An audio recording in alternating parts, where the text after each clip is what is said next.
Family card দেওয়া হবে, কৃষক কার্ড দেওয়া হবে। আমরা চাই কার্ড দেওয়া হোক, জনগণ সুবিধা পাক, কিন্তু এই কার্ড জনগণ পর্যন্ত পৌঁছাবে তো?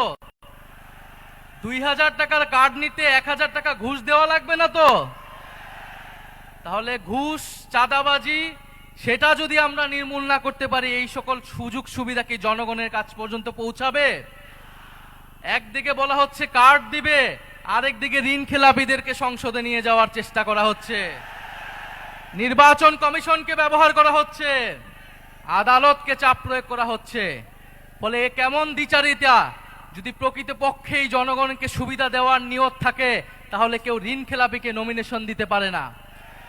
যারা ঋণ পরিশোধ করে নাই, তারা সংসদে গেলে আপনার মনে হয় তারা ঋণ পরিশোধ করবে? আর এরা আবারও ঋণ নিবে, এরা আবারও টাকা লুট করবে, এরা আবারও টাকা পাচার করবে বিদেশে।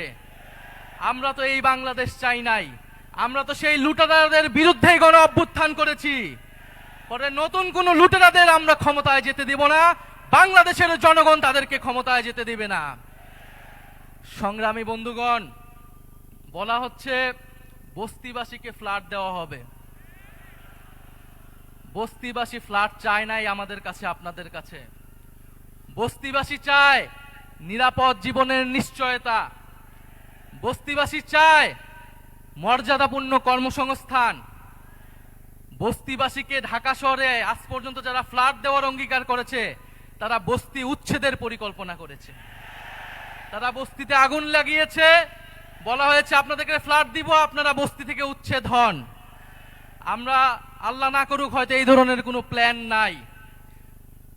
জান্নাতের মালিক আল্লাহ, অবশ্যই মহান সৃষ্টিকর্তা, আর ভোটের মালিক জনগণ, ভোটের মালিক নাগরিক। দেশের মানুষ বুঝে বুঝে যাবে আরো দ্রুতই যে কারা নির্বাচনের আগে প্রতারণা করছে, কারা দেশের মানুষকে ঠকাচ্ছে, কারা সংস্কারের বিরুদ্ধে অবস্থান নিচ্ছে। প্রিয় সংগ্রামী বন্ধুগণ, 12ই ফেব্রুয়ারি 10 দলীয় নির্বাচনী ঐক্যের সমর্থিত যার প্রার্থী রয়েছেন, যার যেখানে মার্কা রয়েছে, এই ঢাকা 15 আসনে দাঁড়িপাল্লা, অন্যান্য আসনে শাপলাকলি, রিক্সা সহ 10 দলীয় জোটের যেই মার্কাগুলো রয়েছে, আপনারা তাদেরকে জয়ী করবেন, তাদের সাথে থাকবেন। আমরা ঐক্যবদ্ধভাবে বৈষম্যের বিরুদ্ধে, দুর্নীতির বিরুদ্ধে আর ইনসাফের পক্ষে আমরা নতুন বাংলাদেশ গড়ে তুলব।